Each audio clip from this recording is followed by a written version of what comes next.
रसूलों के आमाल बाब 2। जब ईद पेंतिकुस्त का दिन आया तो वो सब एक जगह जमा थे कि यकायक आसमान से ऐसी आवाज आई जैसे जोर की आंधी का सन्नाटा होता है, और उससे सारा घर जहां वो बैठे थे गूंज गया, और उन्हें आग के शोले की सी फटती हुई जबानें दिखाई दीं, और उनमें से हर एक पर आ ठहरी, और वो सब रूहुल कुदस से भर गए और गैर ज़बानें बोलने लगे,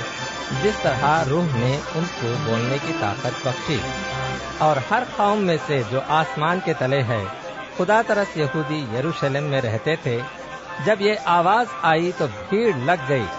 और लोग दंग हो गए, क्योंकि हर एक को यही सुनाई देता था कि ये मेरी ही बोली बोल रहे हैं। और सब हैरान और मुताज्जिब होकर कहने लगे, देखो, ये बोलने वाले क्या सब गलीली नहीं? फिर क्यों कर हम में से हर एक अपने अपने वतन की बोली सुनता है? हालांकि हम पार्थी और मादी और एलामी और मिसोपोटामिया और यहूदिया और कुपुदुकिया और पुंतुस और आसिया और फरोगिया और पंफुलिया और मिस्र और लिबुआ के इलाके के रहने वाले हैं, जो करेने की तरफ है, और रोमी मुसाफिर ख्वाह यहूदी ख्वाह उनके मुरीद और करेती और अरब हैं, मगर अपनी अपनी जबान में उनसे खुदा के बड़े बड़े कामों का बयान सुनते हैं। और सब हैरान हुए और घबराकर एक दूसरे से कहने लगे, ये क्या हुआ चाहता है? और बाद में ठट्ठा करके कहा कि ये तो ताजा मय के नशे में है। लेकिन पतरस उन 11 के साथ खड़ा हुआ और अपनी आवाज बुलंद करके लोगों से कहा, ऐ यहूदियों और ऐ यरूशलेम के सब रहने वालों, ये जान लो और कान लगाकर मेरी बातें सुनो कि जैसा तुम समझते हो ये नशे में नहीं, क्योंकि अभी तो पहर ही दिन चढ़ा है, बल्कि ये वो बात है जो योएल नबी की मार्फत कही गई है।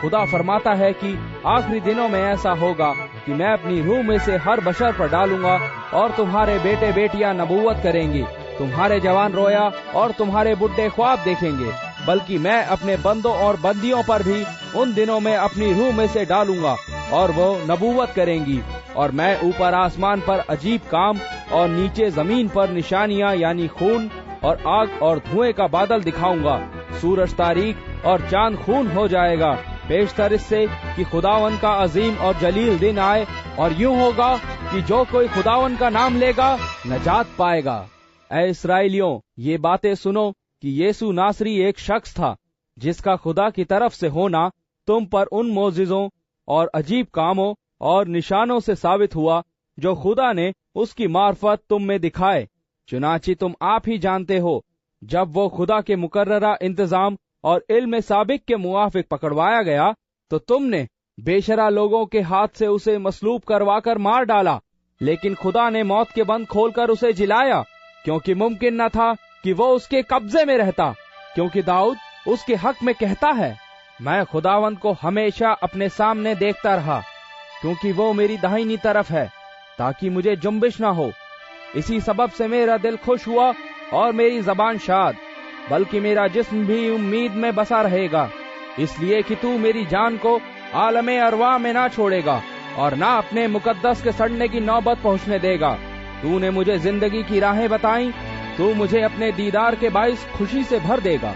ऐ भाइयों, मैं कौम के बुजुर्ग दाऊद के हक में तुमसे दिलेरी के साथ कह सकता हूँ कि वो मुआ और दफन भी हुआ, और उसकी कब्र आज तक हम में मौजूद है। बस नबी होकर और ये जानकर कि खुदा ने मुझसे कसम खाई है कि तेरी नस्ल से एक शख्स को तेरे तख्त पर बिठाऊंगा। उसने पेशिन गोई के तौर पर मसीह के जी उठने का जिक्र किया कि ना वो आलम अरवा में छोड़ा गया, ना उसके जिस्म के सड़ने की नौबत पहुंची। इसी यीशु को खुदा ने जिलाया, जिसके हम सब गवाह हैं। बस खुदा के दाहिने हाथ से सर बुलंद होकर और बाप से रूहुल कुद्स हासिल करके, जिसका वादा किया गया था, उसने ये नाजिल किया जो तुम देखते और सुनते हो। क्योंकि दाऊद तो आसमान पर नहीं चढ़ा, लेकिन वो खुद कहता है, खुदावन ने मेरे खुदावन से कहा, मेरी दाहिनी तरफ बैठ, जब तक मैं तेरे दुश्मनों को तेरे पांव तले की चौकी ना कर दूं। बस इसराइल का सारा घराना यकीन जान ले कि खुदा ने उसी यीशु को जिसे तुमने सलीब दी खुदावंद भी किया, اور مسیح بھی۔ جب انہوں نے یہ سنا تو ان کے دلوں پر چوٹ لگی اور پترس اور باقی رسولوں سے کہا، اے بھائیو، ہم کیا کریں؟ پترس نے ان سے کہا، توبہ کرو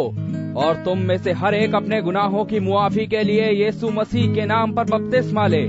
تو تم روح القدس انعام میں پاؤ گے، اس لیے کہ یہ وعدہ تم اور تمہاری اولاد اور ان سب دور کے لوگوں سے بھی ہے جن کو خداوند ہمارا خدا اپنے پاس بلائے گا۔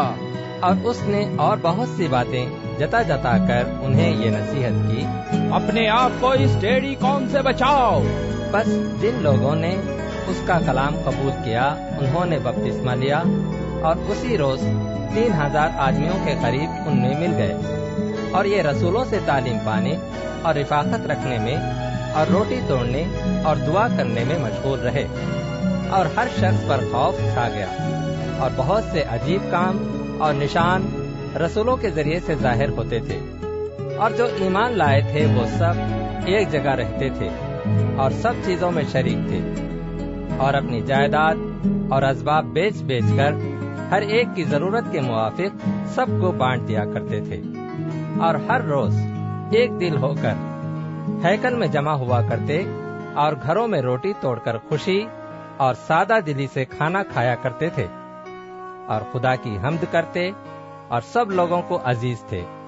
اور جو نجات پاتے تھے ان کو خداوند ہر روز ان میں ملا دیتا تھا۔